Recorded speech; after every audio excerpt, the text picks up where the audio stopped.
지난주 영남 산불로 온 국민들이 많이 염려하고 또 75명 정도의 사상자가 났다고 그래요.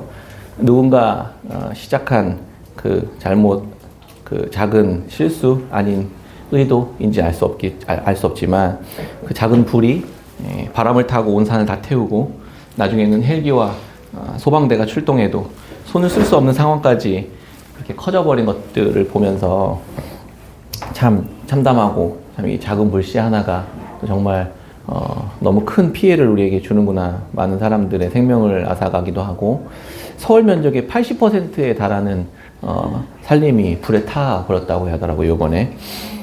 참 그걸 보면서 그런 생각이 들었습니다. 불 조심해야겠다.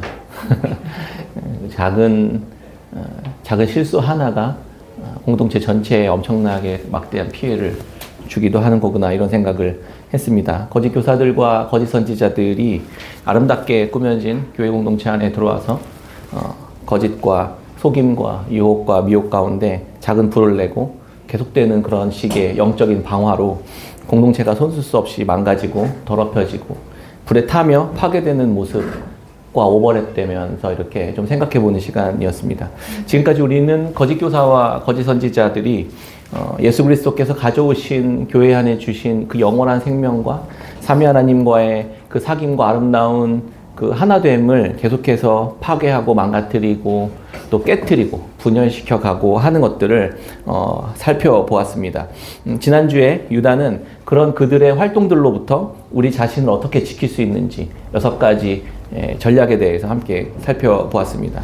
그렇게 해서 나를 보호하는 것이 먼저예요. 말씀과 그 생명 안에 그 하나님께서 주신 그 사랑과 은혜, 기쁨과 충만한 만족을 잘 지켜내는 것이 먼저는 되게 중요한 것이다. 이런 이야기를 했습니다. 그러면 오늘 이 시간에는 이 잘 지킨 것을 가지고 어떻게 해야 되는가, 어떻게 살아야 되는가라고 했을 때 이웃을 지켜내는 방식으로 살아야 된다라는 것을 유다는 오늘 우리에게 알려주고 있습니다. 그 방식에 대해서 함께 살펴보도록 하겠습니다. 유다는 교회 공동체를 지키는 전략과 방법에 관해 설명하면서 철저하게 예수님께서 가르쳐 주신 방식대로 지금 하고 있습니다. 그게 뭐냐면 하나님의 지키신 것 돌보심을 통해서 자기를 지키는 것을 통해서 하나님의 사랑을 받은 이웃을 또 통해 그 지켜내는 일들을 계속 이어가고 있다는 것입니다. 하나님 사랑과 이웃 사랑을 이런 방식으로 지금 적용해 가고 있다는 것이에요. 유다는 거짓 교사들의 시험에 먼저는 복음 안에서 자신을 지켜내는 방법을 설명해 주었습니다. 우리는 이미 하나님의 사랑과 은혜로 죄사함과 영원한 속죄의 은혜를 받은 자들입니다. 그리고 그 생명 안에 이미 거하고 있는 자들이라는 것을 계속해서 강조하고 있었습니다. 그렇게 우리를 지키는 것, 그게 하나님을 사랑하는 자들의 삶의 태도고 방식이라는 것입니다. 유다서는 다음에 갈라디아서를 우리가 유다서 마치고 갈라디아서 함께 살펴볼까 하는데요. 복음에 대한 바울의 교리가 어떤 것인지를 좀 구체적으로 살펴볼 것입니다. 그때 바울은 몰래 들어온 거짓 교사와 거짓 선지자들에 대한 그 이야기를 하는데 그 다른 복음을 전하는 자들이 교회 안에 몰래 들어온 이야기를 합니다. 똑같죠? 유다서의 이야기들과 또 공동서신의 이야기들과 똑같습니다. 하나님의 교회의 성도들의 믿음을 빼앗고 혼란에 빠뜨리고 구원의 기쁨에서 멀어지게 하는 것을 어떤 식으로 하는지 바울도 똑같이 이야기해 주는데 좀 다른 방식으로 표현합니다. 복음은 우리가 예수 그리스도를 믿음으로 구원을 받는다고 이렇게 얘기하고 은혜로 값없이 구원을 이미 받았다 이렇게 얘기합니다. 그렇게 은혜를 받은 자들은 자연스럽게 주의 말씀을 지켜 행하도록 살아갈 수밖에 없게 된다 이렇게 이야기하거든요, 바울은. 그런데 거짓 교사와 거짓 선지자들은 이 순서를 바꿔놓습니다.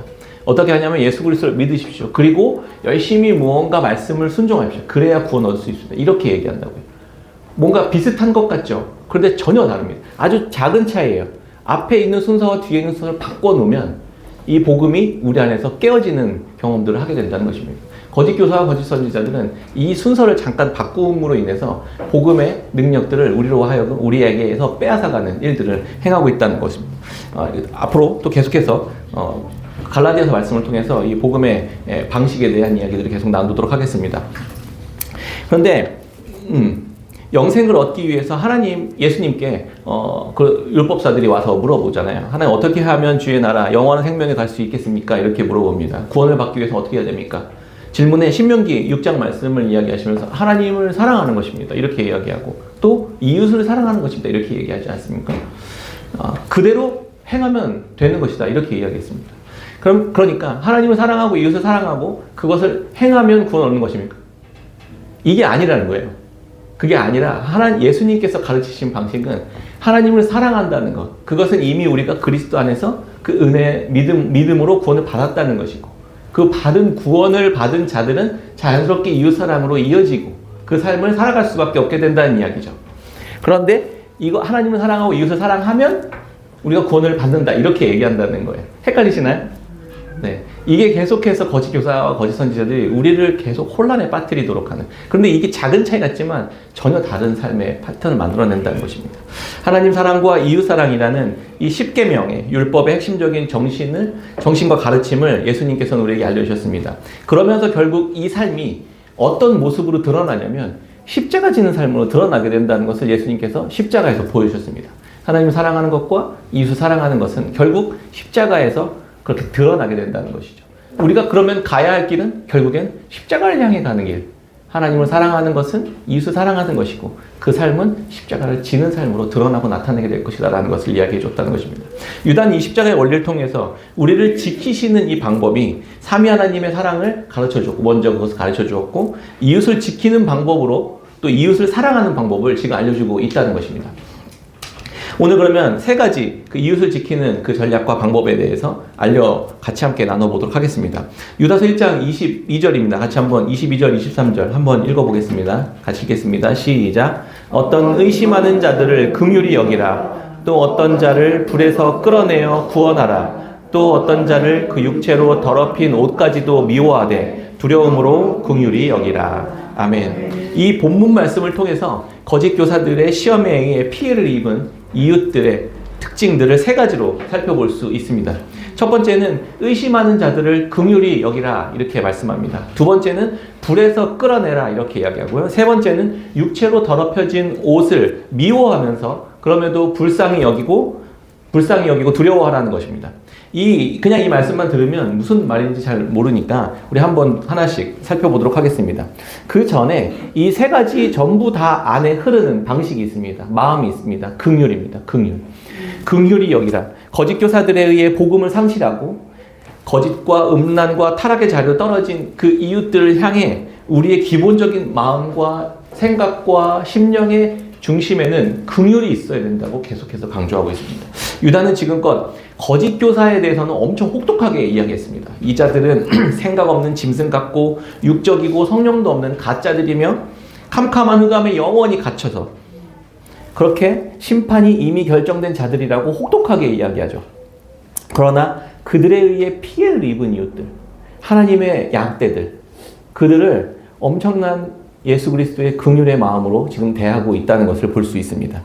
이것이 그리스도께서 잃어버린 양들을 향한 하나님의 가진 마음이라는 것을 알 수 있죠. 누가 거짓 교사인지, 누가 긍휼 입어야 할 자들인지 구별하는 것은 조금 더 다른 논의 문제니까 더 연구를 해봐야 될 주제지만, 교회 안에 있다가 거짓 교사들과 거짓 선지자들에 의해 거짓 가운데로 빨려 들어가고 있었던 양떼들을 향한 우리들의 마음은 예수 그리스도의 마음이어야만 한다라는 것을 먼저 이야기해주고 있는 것입니다. 첫 번째는 의심하는 자들을 긍휼히 여기라 이렇게 말씀하십니다. 의심하는 자들을 긍휼히 여기라. 의심하는 자들이라는 이 표현은 원래 스스로 판단받는 어떤 자들이라는 원래 뜻이에요. 이 표현은 야고보서 1장 6절에 이미 사용했었던 표현입니다. 야고보서 1장 6절에 보면요, 오직 믿음으로 구하고 조금도 의심하지 말라. 의심하는 자는 마치 바람에 밀려 요동하는 바다 물결 같으니 이렇게 말씀하셨거든요. 의심하는 자라는 이 헬라어의 의미는 마음이 나뉘어서 스스로 정죄받고 있는 상태를 표현한다. 마음이 나뉘어서 스스로가 정죄를 받고 있는 상태. 그러니까 의심하지 말라, 이것은 예수님이 다 알아서, 하나님 다 알아서 우리 삶 다 해결해 주실 테니까 의심하지 말고 그냥 덮어놓고 믿어, 이런 뜻이 아니라는 거예요. 그게 아니라 거짓 선지자들과 거짓 교사들의 거짓말, 유혹, 미혹, 속임수, 그런 속임의 말씀을 듣고 그 달콤하고 그럴듯하게 들려서 이미 그리로 마음이 끌려가고 있는 상태. 그러니까 하나님만 온전히 사랑해야 되는데 하나님과 세상 함께 사랑하는, 미혹에 빠져서 함께 세상을 사랑하고 있는 이 두 마음으로 나뉜 상태예요. 그게 지금 스스로 판단받고 있는 자들이라는 겁니다. 그러니까 이제 한번 예를 들어볼게요. 기도를 합니다. 이렇게 나뉜 마음을 가지고 있는 사람은 어떤 식으로 기도를 하게 될까요? 이미 하나님이 어떤 것이 좋은 것이고 어떤 것이 의로운 것인지 이미 다 알고 계세요. 알려주셨어요. 그래서 이 사람도 알고 있어요. 그런데 마음이 나뉘어 있으면 알고 있지만 기도합니다. 어떻게? 내가 원하는 욕망을 따라 하나님이 해주시도록 이 마음을 한쪽에 가지고 있다는 거예요. 스스로 심판받고 있는 상태다. 하나님이 의롭다 하신 그 마음을 향해 가는 게 아니라 거짓 교사, 거짓 선지자들이 미혹해 놓은 방향으로 마음이 가고 있다고요. 이미 결정이 됐다고요.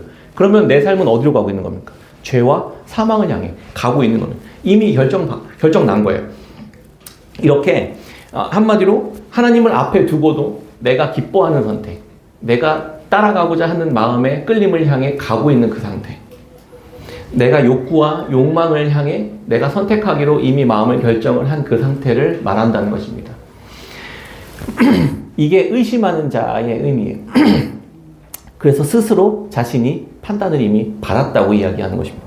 하나님께 나아가 기도합니다. 그런데 내 속에 거짓과 음란과 욕심과 욕망이 하나님께서 기뻐하시는 온전한 마음을 둘로 나눠져 있는 그런 상태. 이 일을 한 자들이, 이렇게 만들어 놓은 자들이 거짓 교사와 거짓 선지자들이라는 것입니다.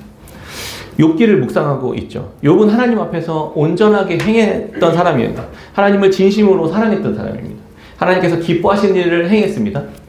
고아나 가난한 자들을 전심으로 돌보았고 속여서 빼앗은 적도 단 한 번도 없습니다. 재물을 탐해서 마음을 뺏긴 적도 없습니다. 그렇게 온전하게 선행을 행했지만 그의 삶은 나중에 어떻게 보면 하나님을 향해 원망하는 마음으로 나뉘어가는 것을 볼 수 있습니다. 왜요? 나는 의로웠지만 주님이 허락하신 이 징계 같은 상황 속에서 마음이 점점 나뉘어가고 있다가 하나님을 원망하는 자리까지 나아갔다는 것입니다. 그 누가 그렇게 했냐? 새 친구들의 이야기를 통해서 그렇게 마음이 분열되어져 갔던 것을 알 수 있습니다. 하나님조차 나의 이 의로운 삶에 대해서 답을 하셔야 됩니다. 이렇게 하는 마음으로 변해져 가는 것을 볼 수 있는 것이죠. 나처럼 이렇게 의로운 자에게 어떻게 이런 끔찍하고 불의한 일을 행하실 수 있냐? 하나님조차 자기가 판단하는 자리로 넘어가 버리게 된다는 것입니다. 그러나 하나님은 자기의 아들을 죄인된 우리들에게 내어주실 때에도 한 번도 이 상황이 불의하다고 말씀하신 적이 없었다는 것입니다. 가장 불의한 대우를 받고 있었던 예수님이 십자가에서 불의한 죄인을 대신해 죽어가고 있는 그 상황 속에서도 한 번도 이 상황이 불의하다고 하나님께 고한 적이 없습니다. 도리어 하나님 저들을 용서해 주십시오. 저들이 하는 짓을 자기가 알지 못한다. 이렇게 기도했다는 것입니다. 이게 온전함이에요. 하나님을 향한 온전한 마음, 나뉘지 않은 마음이에요. 이것을 거짓 교사와 거짓 선지자는 계속 깨트리려고 한다는 것입니다. 그리고 거기에 넘어간 이들이 있다는 거예요. 그들을 대할 때 우리는 어떻게 대해야 됩니까? 예수님께서 우리에게 죄인된 우리를 대신해 영원한 생명을 내어주시면서도 그 사랑과 긍휼을 제하지 않으셨던 것처럼 우리도 그렇게 빠져있는 이들을 바라보면서 어떻게 대해야 될까요? 긍휼히 대할 수밖에 없다는 것입니다. 그렇게 불구덩이를 향해 달려가고 있는 이웃들과 옆에 있는 성도들을 향한 우리들의 마음은 예수님께서 간직하고 계셨던 그 긍휼의 마음을 가지고 우리 동일하게 대해야 된다는 것입니다. 그게 이웃들을 건져내는 방식이라는 것입니다. 욥은 처음부터 자신의 의로움을 하나님께로 그렇게 향하지 않았습니다. 그렇게 작은 부분들부터 시작했습니다. 아주 작은 원칙들부터 무너뜨리기 시작했습니다. 이게 거짓 교사와 거짓 선지자들이 행하는 짓이었습니다. 한 번에 이단의 자리를 가는 사람은 없어요. 점점 작은 원칙과 기준들을 깨트려 가면서 말씀으로부터 멀어져 가게 되는 것이죠. 그리고 정신 차려 보면 이단의 교주들을 하나님처럼 섬기고 있는 자신의 모습을 발견하게 되는 것입니다. 그렇게 이단에 빠진 이들을 향해 긍휼히 여기는 마음, 그렇게 가지고 있는 것, 그 상대를 논리로 박살하고 이렇게 정죄하고 비난하기보다는 긍휼의 마음을 가지고 다가가도록 하라는 것이 유다의 가르침이었던 것입니다. 사실 이게 참 쉽지 않습니다. 완고하게 이미 마음이 굳어져 버린 확신을 가지고 있는 이 나뉘어서 이들을 향해 불편한 마음으로 대하지 않을 수가 없어요. 사실 우리의 죄성이. 그렇지만 우리가 계속해서 기억해야 할 것이 있습니다. 갈라디아서 2장 20절 말씀처럼 우리 안에 계신 그리스도께서 나의 죄를 대신해 죽으시고 나와 함께 내가 십자가에 죽고 내 안에 그리스도께서 사셨던 것처럼 내 안에는 이제 내가 없고 그리스도만 사시는 것입니다. 그러면 내 안에 그리스도가 사셔서 다른 죄악 가운데 마음이 나뉜 자들에게 그렇게 바라보시는 그리스도의 마음은 어떠실까 생각해 보면 좋겠습니다. 나는 없죠. 나는 이제 판단할 자격이 없습니다. 그리스도께서 바라보시는 마음은 긍휼의 마음이고 그 사람은 예전에 내가 긍휼을 입기 전에 나의 모습이라는 생각들을 하면 그리스도께서 그를 어떻게 대했으면 좋겠는지가 나오지 않습니까? 나를 어떻게 대해 주시길 바라십니까?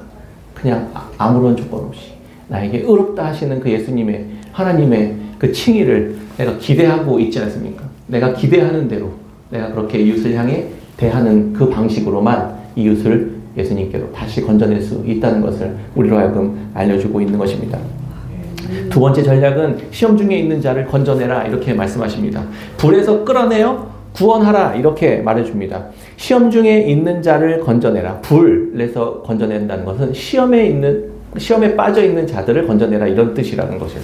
불에서라는 말은 그 심판, 소돔과 고모라에 떨어진 불심판을 연상하는 것이죠. 앞서서 소돔과 고모라의 이야기들을 유다가 이야기하지 않았습니까? 자신의 모든 인생을 그렇게 불에 태워버릴 만한 그 불 속에 들어가 있는 상태를 말합니다. 이번 산불로 안타깝게 목숨을 잃은 분들이 많지 않습니까? 영적으로 불에 빠진 상태는 자기가 어떻게 할 수 없을 만큼 이미 깊이 들어가져 있는 상태를 말합니다. 이단의 속임에서 자신의 재산을 전부 다 가져다 바치고 직장도 그만두고 몸도 마음도 빼앗긴 그런 상태를 떠올려 볼 수 있는 것이죠. 인생은 점점 피폐해지고 그 마지막은 어떻게 될지 그냥 생각하지 않아도 알 수 있지 않습니까? 거짓 가르침에 중독되어서 점점 내 마음과 심령이 쇠뇌되어져 가게 되면 도저히 건져낼 수가 없게 되는 상태까지 이르게 된다는 것입니다. 이 두 번째 상태에 이르게 된 걸 알 수 있어요. 처음엔 나뉜 마음만 가지고 있다가 계속 씨름하는 마음 갖고 있다가 빠져버린 거예요. 이제 복음은 우리가 죄인임을 밝혀주죠. 율법은 계속해서 우리에게 그 이야기를 해줍니다. 우리가 얼마나 큰 죄인인지를 드러내줍니다. 하나님의 말씀과 법은 죄인된 우리들에게 우리가 얼마나 하나님의 공의의 법을 다 지킬 수 없는지를 낱낱이 고발해줍니다. 그럴 때마다 우리는 어떤 마음이 드냐면 두려움과 걱정과 염려에 휩싸이게 되는 것이죠. 자신 스스로도 얼마나 큰 죄인인지를 직면하게 되는 것입니다. 이때 왜곡된 복음은 이때 우리로 하여금 교묘하게 우리의 다른 무언가로 이 문제를 해결하라고 이야기합니다. 더 열심히 무언가 행하라. 그렇게 행위로 이야기하는 것이죠. 더 주님의 사랑받을 만한 자격을 가진 사람답게 행해라. 이렇게 얘기한다고요. 그게 거짓 교사, 거짓 선지자들이 하는 일이었다고요. 더 열심히. 예수님도 믿어야 되지만 거기에 율법도 지켜야 된다. 이렇게 가르쳤다는 겁니다. 그래야 여러분들이 구원을 받을 수 있습니다. 맞나요? 예수님은 한 번도 그렇게 가르치신 적이 없어요. 너희는 이미 아무런 조건 없이 용납받았다. 그렇지만 너희 안에 있는 그 죄들을 주님께로 나에게로 다시 가져와 십자가 앞에서 해결하고 다시 부활의 생명으로 다시 새롭게 하신 그리스도의 은혜 안에 평강 안에 거함으로 자유케 하라. 자유롭게 주의 말씀을 사랑하는 주의 말씀을 따라 행하라 이렇게 말씀하시는 거죠. 구원을 받은 자는 자연스럽게 주의 말씀을 따라 행하는 것으로 드러나는 것이지 이 행함을 통해 우리가 구원을 받는 게 아니라 이 말입니다. 얼마 전 만났던 어떤 한 분이 있습니다. 오랫동안 신앙생활 하셨지만 자기가 계속 답답한 신앙의 그 고민을 가지고 있습니다. 하나님의 공의와 정의를 세우는 것이 복음입니다. 이렇게 믿고 있었던 것 같아요. 본인 스스로가. 그게 믿음과 구원받은 백성의 자연스럽고 당연한 결과다 이렇게 생각하고 있었습니다. 얼핏 들으면 맞는 말인 것 같죠. 말씀 앞에 바르게 자신의 삶의 질서들을 세워가는 것, 너무나도 중요한 것이죠. 그런데 그것만 있으면 어떻게 될까요? 율법만 있으면 어떻게 될까요? 사람을 죽입니다. 너 이거 했어? 못했어? 왜 못했어? 주님이 기뻐하시는 의로우신 삶을 왜 못 살았어? 계속 정죄하게 되는 것이죠. 판단하게 되는 것이죠. 율법은 우리를 계속 판단하잖아요. 그런데 복음이 없으면 율법은 우리를 죽입니다. 계속 정답을 강요하고 자녀들에게도 그렇게 하는 거예요. 너 왜 이거 했어? 못했어? 이만큼은 하라고 했는데 왜 하나님 기뻐하시는 일을 왜 못해? 열심히 하면 되지. 왜 못해? 이렇게 계속 이야기하는 것이죠. 답답하거나 강요하거나 자신이 생각한 기준대로 미치지 못하면 정죄하거나 비난하거나 화를 냅니다. 한심하게 느끼고 마음속으로 죄를 짓게 되는 것이죠. 자기는 늘 정의롭다고 생각합니다. 나는 늘 옳다고 여기죠. 문제는 저 사람들이라고 생각하는 겁니다. 그게 죄죠. 나는 바른 신앙을 가지고 있다고 생각합니다. 그러나 다른 사람들은 그렇게 늘 그 기준에 미치지 못하니까 계속 답답해하는 거예요. 정직하고 솔직하고 진솔하지만 딱 그것만 있는 것입니다. 결국 진실은 사람을 죽이는 것입니다. 과연 그리스도께서 주신 구원받은 백성의 그게 모습일까 한번 생각해 보면 전혀 그렇지 않다라는 것을 우리는 알 수 있습니다. 이것은 율법주의자와 우리가 그렇게 아니라고 여겼던 바리새인들의 모습이잖아요. 율법에 분명한 기준을 세우는 정의는 그래서 늘 긍휼과 사랑과 함께 있어야만 합니다. 우선 그럼에도 불구하고 굳이 우선순위 따지자면 하나님의 긍휼과 사랑이 먼저 있어야 됩니다. 그 위에 하나님의 율법을 세우는 것이죠. 제가 그랬잖아요. 그렇게 긍휼과 사랑이 먼저, 그리고 율법이 그 다음에 따라가는 것입니다. 정의만 있으면 사랑이 죽고 사랑과 긍휼만 있으면 상대방을 방종에 빠지게 만드는 그렇게 되는 것입니다. 요즘 들어서 이단 사이비 사상뿐만이 아니라 저는 계속해서 많이 강조하고 있죠. 요즘 세상의 이데올로기가 그런 세상의 가치관과 시대적 사조가 우리로 하여금 또 하나의 거짓된 메시지로 거짓 선지자, 거짓 교사의 이야기들로 우리에게 계속해서 다가옵니다. 인권이 복음보다 더 중요합니까? 환경을 지키는 것이 복음보다 더 중요합니까? 진보의 편에 서는 것이 복음보다 더 중요합니까? 보수의 편에 서는 것이 그럼 복음보다 더 중요합니까? 이 세상의 어떤 무엇보다 복음이 중요합니다. 그렇다고 이런 것들이 필요 없다 이런 얘기 아니라는 거 아시죠? 계속해서 강조하지만 우리는 이게 어느 한쪽으로 계속 치우칠 수밖에 없는 인간들인 것 같아요. 복음은 우리가 모두 죄인이라는 사실을 고백하죠. 조건 없이 하나님의 자녀로 받아들였다는 사실도 중요하죠. 이 두 개 같이 있다고 계속 이야기하는데 우리는 늘 한쪽으로 늘 치우칩니다. 일부만을 전부라고 생각하면 늘 넘어지는 겁니다. 죄인이라고 말했다고 저를 혐오자라고 말하지 않습니까?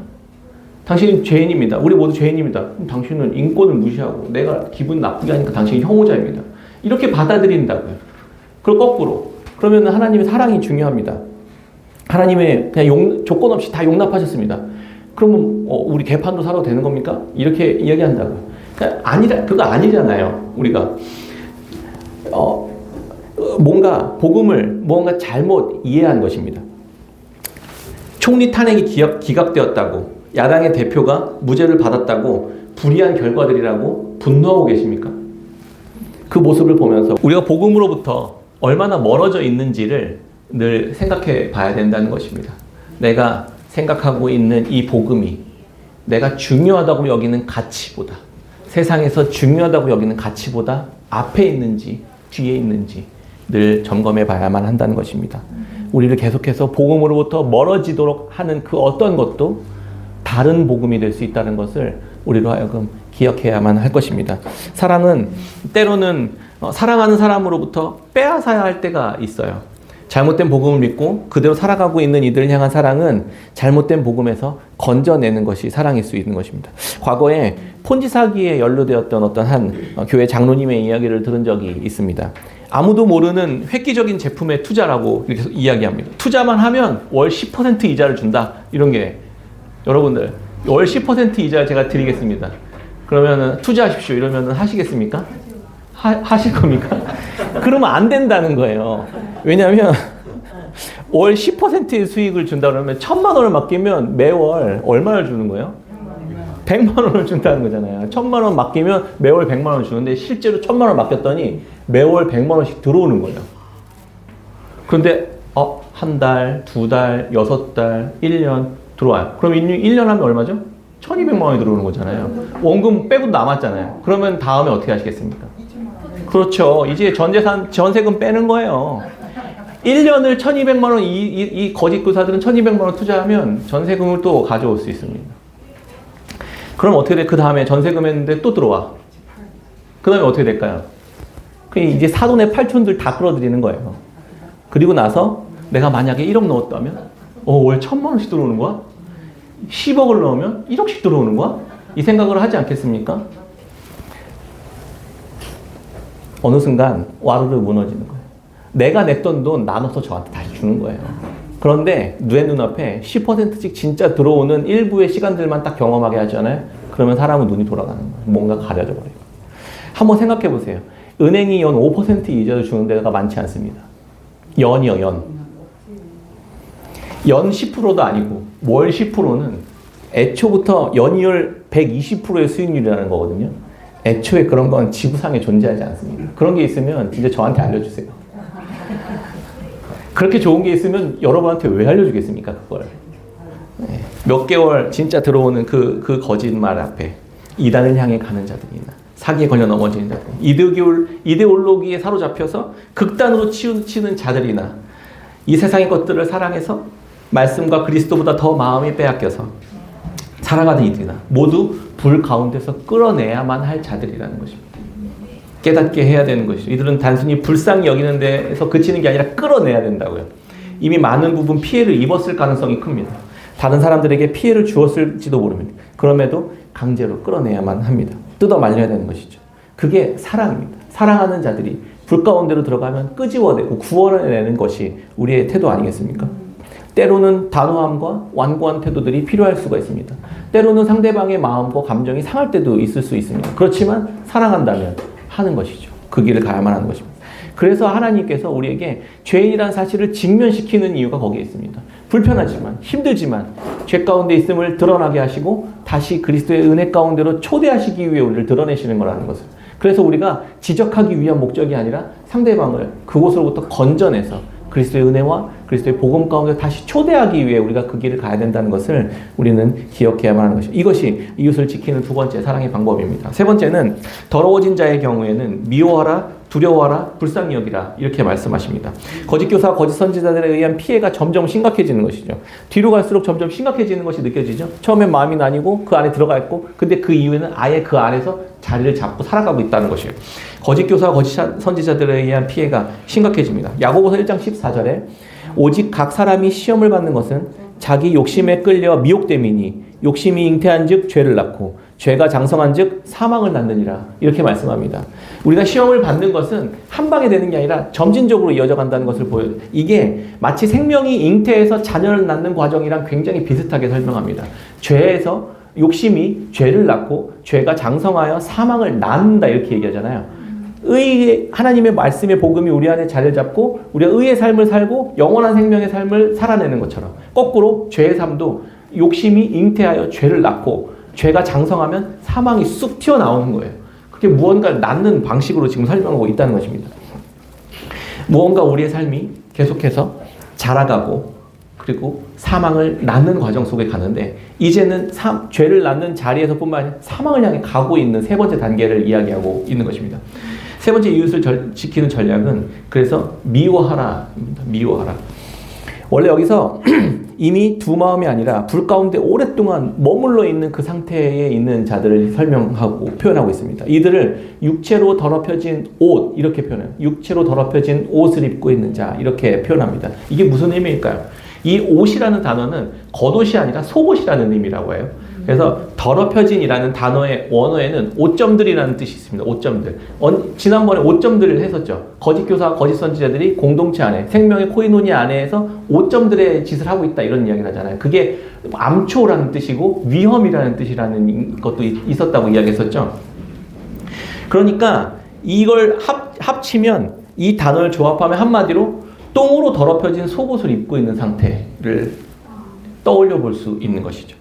이들은 예수 그리스도의 은혜로 그분의 거룩함으로 새롭게 입혀진 옷을 입고 있었지만 거기에 똥을 잔뜩 싸놓고 아무렇지 않은 듯 뭉개고 앉아서 나는 깨끗하고 거룩하다 이렇게 하고 있다는 것입니다. 충격적이지 않습니까?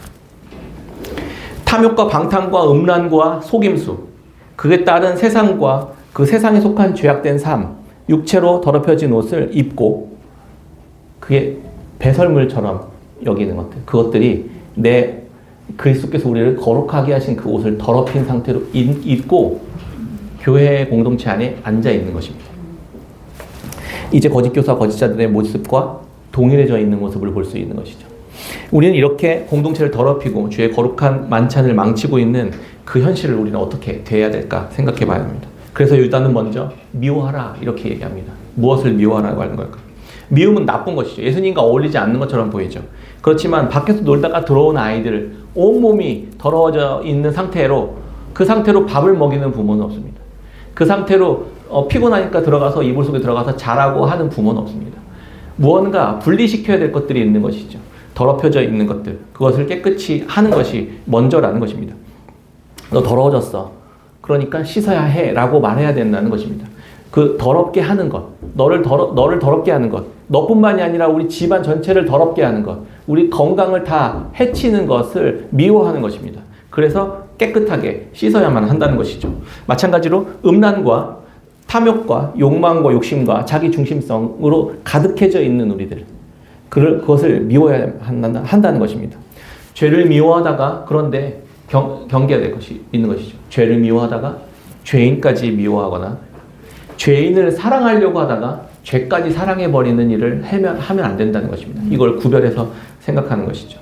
동성애는 죄입니다. 그러나 그들도 믿음으로 그리스도께 나오기만 한다면 누구라도 하나님의 사랑받는 자녀라는 사실을 분리해서 생각해야만 한다는 것이죠. 동성애자들도 우리와 동일하게 하나님의 아무런 조건 없는 사랑을 받은 자들이라고요. 주님 앞으로 나오기만 한다면.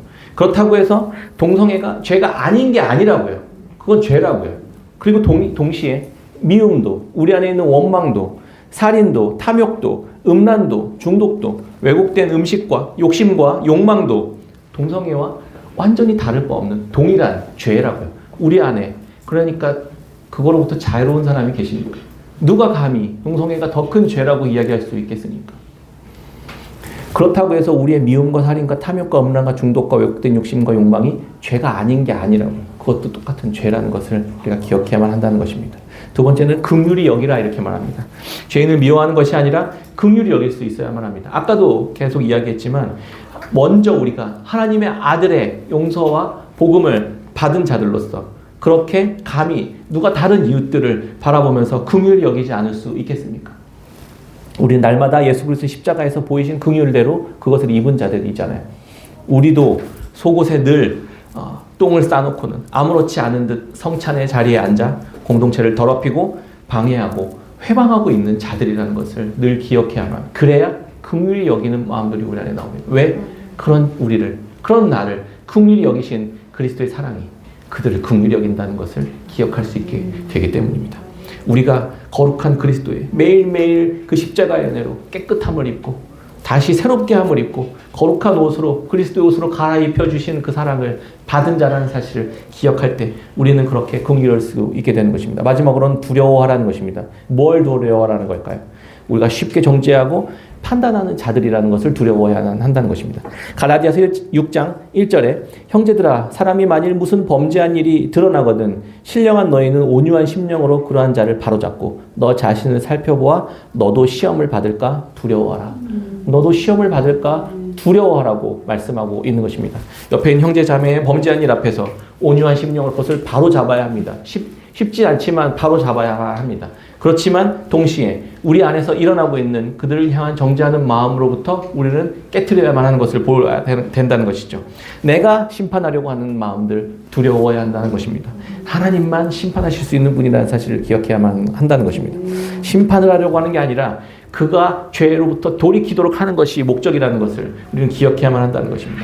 또 내가 판단한 그 판단으로 내가 판단받게 될 것이라는 것을 하나님은 계속해서 말씀하고 계십니다. 마태복음 7장 2절에 너희가 비판하는 그 비판으로 너희가 비판을 받을 것이요 너희가 헤아리는 그 헤아림으로 너희가 헤아림을 받을 것이라. 로마서 2장 1절 그러므로 남을 판단하는 사람아 누구를 막론하고 내가 핑계하지 못할 것은 남을 판단하는 내가 같은 일을 행함이니라. 이런 일을 행하는 자에게 하나님의 심판이 진리대로 되는 줄 우리가 아노라. 이런 일을 행하는 자를 판단하고도 같은 일을 행하는 사람아 내가 하나님의 심판을 피할 줄로 생각하느냐? 율법은 다른 게 없습니다. 내가 다른 사람을 판단하는 그 잣대로 내가 판단받을 것입니다. 그러면 나는 어떻게 판단하면 되겠죠? 칭의를 베풀어야 됩니다. 아무런 조건 없이 용서를 베풀어야 내가 그 용납을 받을 수 있게 돼요. 이게 율법이에요. 내가 다른 이들을 대하는 그 잣대로 나에게 동일하게 그 잣대를 대할 수 있다면 그것이 내가 받게 될 심판입니다. 그런데 예수님이 우리에게 어떻게 하라고 가르쳐 주셨잖아요. 다른 이를 대신에 죄인을 대신에 나를 용납하신 것처럼 다른 죄인을 대신에 다른 용납하는 일들을 가야만 한다는 것입니다. 누군가 우리 집에 빨래통에 옷을 벗으면서 주머니에 볼펜을 빼지 않았습니다. 빨래들이 다 더러워져서 옷을 버렸습니다. 나의 실수와 어떤 무언가로 공동체에게 피해를 주었습니다. 제가 독방에 올려서 이 심각성을 알렸습니다. 그러나 그 피해를 우리 가족이 함께 감수하고 그 속에 우리를 향한 뜨거운 사랑과 뜨거운 용납함으로 용납해 주었습니다. 다시는 그렇게 하지 않도록 되겠죠. 그냥 없었던 일로 치는 게 아니라 톡방에 올렸습니다. 범인이 누군지 색출해냈습니다. 그렇지만 덮어 주었습니다. 이미 주님께서는 오늘도 내일도 앞으로도 계속 그렇게 복음적인 방식으로 우리를 대해 주실 것입니다. 우리의 죄에 대해서 반드시 그냥 넘어가시는 법은 없습니다. 그렇지만 그 율법을 통해 우리가 얼마나 큰 죄인인지를 드러내시지만 예수 그리스도의 십자가로 계속해서 덮으실 것입니다. 분명하게 우리를 하나님의 긍휼과 사랑으로 계속해서 오늘도 내일도 대하실 것입니다. 그러니까 여러분들도 이웃을 그렇게 대해야만 한다는 것입니다. 말씀을 맺겠습니다. 지난주에 한두 가지 일이 있었습니다. 점심 식사를 하다가 목에 가시가 걸렸습니다. 눈에 가시라는 말이 무슨 말인지, 몹시 밉거나 싫어 늘 눈에 거슬리는 사람이라는 뜻이라고 하더라고요. 점심 식사 중에 생선을 먹다가 얼마나 맛있게 먹었는지 목에 가시가 걸렸어요. 눈에 가시가 아니라 목에 가시가 됐습니다. 침을 삼키는 것도 불편하고 계속 어려운 거예요. 그래서 웬만한 병원 안 가는 병원 갔다가 왔습니다. 그런데 그게 가시가 발견이 안 된다고 그냥 지내라고 그러더라고요. 그래서 그냥 지내는데 괜찮아지는 거예요. 그러니까 상처가 났던 것 같아요. 이런 관점으로 한 주를 묵상하는 시간으로 하나님께서 삼으시라고 한 것입니다. 아주 작은 가시 하나가 나의 모든 일상들을 다 영향을 줄 수 있습니다. 또 똑같은 비슷한 사건이 하나 있었는데요. 교회 노트북이 충전이 안 돼가지고 방전이 된 거인 거예요. 그래서 AS를 다녔습니다. 똑같은 형태의 똑같은 모양이라고 하더라도 각자 주어진 일이 다 다르구나 이런 생각을 해보게 된 계기였습니다. C타입 단자거든요. 노트북 충전기가. 그런데 똑같은 C타입 충전기 단자인데 스마트폰 충전 단자는 노트북을 충전할 수 없대요. 그러니까 저는 스마트폰 충전 C타입 단자로 노트북을 계속 꽂아놓고 있었던 거예요. 그러니까 당연히 안 되죠. 생긴 건 똑같이 생겼어요. 구별이 안 됩니다. 그래서 불은 들어왔는데 충전이 안 돼요. 그래서 기기가 망가진 줄 알았어요. 근데 그걸 보면서 25W까지만 충전할 수 있는 충전 케이블이 있고 60W까지 충전할 수 있는 충전 케이블이 있다는 거예요. 충전 그 기가. 그래서 방전이 됐던 거였습니다. 생각을 전혀 못했습니다. 당연히 C타입이면 다 맞는 거지 이렇게 생각을 했던 거예요. 아주 작은 차이지만 그것을 제대로 지키지 않았을 때 노트북 자체를 사용할 수 없게 됩니다. 그 큰 결과를 나타내게 됩니다. 아주 작은 차이였어요. 생긴 것도 똑같고 똑같이 충전을 했고 그런데 결과는 노트북 자체를 쓸 수 없는 결과를 맞게 하게 됐죠. 근데 거꾸로 뒤집어 생각하면 작은 가시 하나가 전체를 못 쓰게 하는 것도 있고 작은 차이 하나를 놓쳤을 때 전체가 망가지는 일도 있지만 뒤집어 생각하면 이게 되게 복음적이구나 이런 생각을 했습니다. 아주 미약한 것처럼 보이지만 어둠의 나라, 그 죄악과 사망의 나라를 승리케 하시는 일이 될 수 있구나 이런 생각을 했습니다. 예수님께서 아주 작은 예수님이 육체로 이 땅 가운데 오셔서 죄와 사망을 이기고 승리하신 복음을 우리에게 주셨습니다. 그런데 너무 무기력하게 십자가에 죽으셨죠. 그렇지만 그분의 생명이 모든 사람들을, 그를 믿는 모든 자들을 구원으로 인도하고 죄와 사망으로부터 우리를 자유케 하는 엄청난 일이라는 사실들을 우리가 알게 되었습니다. 그렇지만 그 작은 일이지만 거기에 어떤 다른 무언가를 자꾸 섞으려고 할 때 그 모든 것들을 다 잃어버리게 되는 어려움이 될 수 있다는 것을 생각해 보게 되었습니다. 우리는 이미 삼위 하나님의 그 놀라운 은혜와 그 사랑 안에 거하는 자들입니다. 돌보심을 입은 자들입니다. 이미 하나님의 사랑 안에 거하고 있습니다. 우리에게 날마다 복음을 선언하시는 예수 그리스도의 긍휼을 입고 있는 자들입니다. 우리는 어떻게든 내가 받은 동일한 긍휼로 이웃들을 지켜낼 수 있는지 우리 함께 살펴보았습니다. 마음이 나뉜 자들, 의심하는 자들을 긍휼히 여기고 불시험 가운데 있는 자들을 건져내며 옷이 더러워진 자들을 미워하되 두려워하고 긍휼히 여길 때 우린 이들을 지켜낼 수 있습니다. 그런데 그 힘은 아주 미약해 보이는 예수 그리스도의 은혜와 그분의 복음과 사랑이 우리를 움직여갈 때 이 일들을 감당해낼 수 있게 된다는 것입니다. 우리의 힘으로 하는 것이 아니라 주님의 은혜와 주님의 복음이 우리를 그 길로 계속해서 인도해 갈 것입니다. 우리가 그렇게 이웃을 지키고 사랑해가는 저희 깨끗한 샘교회 성도님들이 다 되시기를 주 이름으로 축원합니다. 아멘.